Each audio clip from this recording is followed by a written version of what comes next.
টুকটাক সারে গাছে আমার একটা জানার খুব আগ্রহ, যেহেতু আমি নিজে একজন ফার্মাসিস্ট।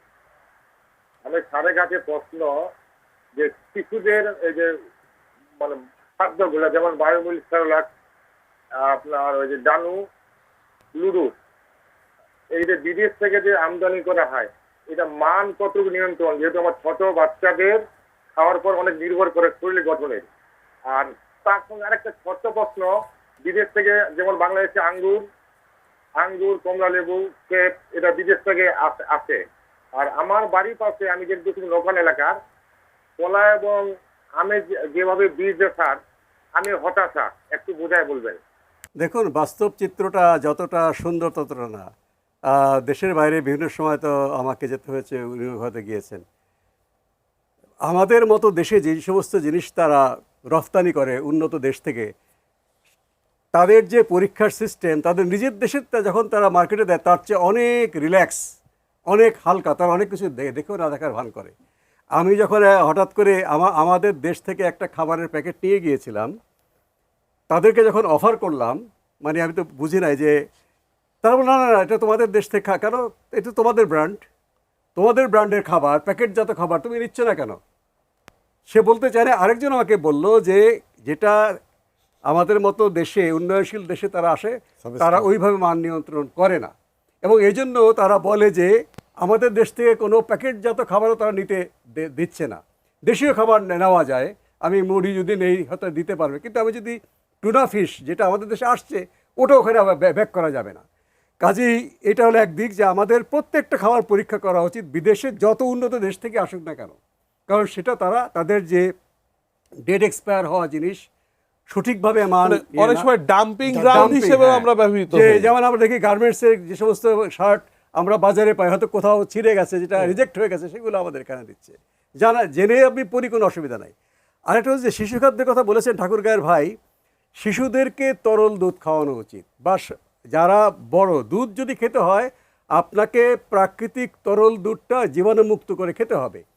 গুঁড়া দুধটা হলো হয়তো আপনি চায়ের জন্য খেতে পারেন, বা কোনো কিছু মানে যেটা পুষ্টির জন্য যদি দুধ দিতে হয় আমাকে অবশ্যই তরল দুধ খেতে হবে। বিদেশে কিন্তু কোনো মানে গুঁড়া দুধ আছে ডিপোর্টেবল স্টোরে, সেটা হচ্ছে হয়তো চা কিংবা কফি এগুলো খাওয়ার জন্য, মানে তাদের হোয়াইট ম্যাটেরিয়াল হিসাবে।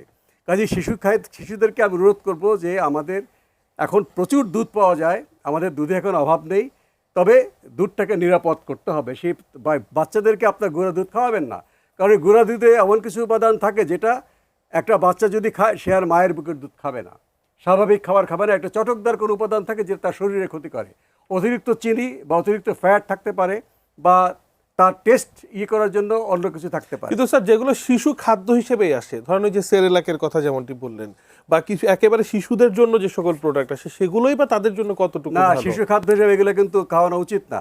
মেডিকেলি কিছু গুঁড়া দুধ আছে যেটা একেবারে অপুষ্ট শিশু, যেটা ডাক্তাররাই প্রেসক্রাইব করতে পারে, F50/100/F40, সেটা ওটা মেডিকেল ওষুধ হিসাবে আসতে পারে। কিন্তু এছাড়া শিশু খাদ্য যে বলে যে বলা হচ্ছে, শিশু খাদ্য হিসাবে গুঁড়া দুধ একেবারেই আমাদের বাদ দেওয়া উচিত। একেবারে মেডিকেলি যেটা প্রয়োজন, যেটা অতিরিক্ত উপাদান থাকে, সেটা ডাক্তারের প্রেসক্রিপশনে একমাত্র হাসপাতালে দেওয়া যেতে পারে, আমরা নিজেরা সেটা খাওয়া উচিত না। কাজেই আমি শিশু খাদ্য হিসাবে যেগুলো আসে শিশু খাদ্য সেগুলো না, সেগুলো আমাদের চা দিয়ে কফি দিয়ে খাওয়ার জিনিস। আর বিদেশ থেকে যে ফলমূল আসে সেটাও কিন্তু একই কথা, যেই ফলমূলটা বিদেশ থেকে আসে তারা যে কোয়ালিটি কন্ট্রোল করে নিজের দেশের তুলনায় অনেক কম। এই ফলটা আপনি বিদেশি কাউকে অফার করেন, তারা খাবে না। স্যার আমার বাসায় তো চলে আসলো, কিভাবে খাবো, মানে কতটুকু নিরাপদ করে যাবে?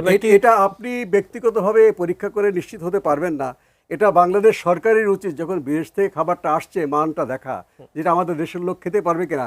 যেই ফলটা পোর্ট দিয়ে আসছে সেটা বাংলাদেশের বাজারে কতদিন থাকবে, তারপরে যদি থাকলে নিরাপদ কিনা, এই বিষয়ে কিন্তু বলা হচ্ছে। নিশ্চয়ই বিদেশ থেকে ফলমূল ইম্পোর্ট বন্ধ করতে বলছি না, কিন্তু পরীক্ষা করে কতদিনের মধ্যে এক্সপায়ারি ডেট ঠিক মতো আছে কিনা সেইভাবে, এবং সেই এক্সপায়ারি ডেটটা আমার ডিপার্টমেন্টাল স্টোরে বা আমাদের বাজারে সেটা মেনটেন করা। আমি যেটা ছিলাম এখন সাধারণ ভোক্তা হিসেবে, মানে ধরেন আমার বাসায় প্রতিদিনই মোটামুটি মালটা কিনতে হয় বা আপেল কিনতে হয়, মোটামুটি অনেক, মানে এগুলো খুব ভালো, তো 15 দিনেও পচে না আর কি।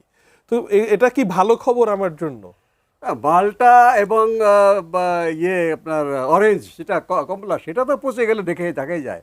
সমস্যা হচ্ছে আপেলের মতো এটা খাবার। সেলফ লাইফ কতটুকু হ্যাঁ, মানে বাস্তবিক আপেলের অর্থে? মতো খাবার বিদেশ থেকে আসার পরে, আমি ঠিক বিশেষজ্ঞ না, ডেফিনেটলি এটা 1 সপ্তাহের বেশি থাকার কথা না।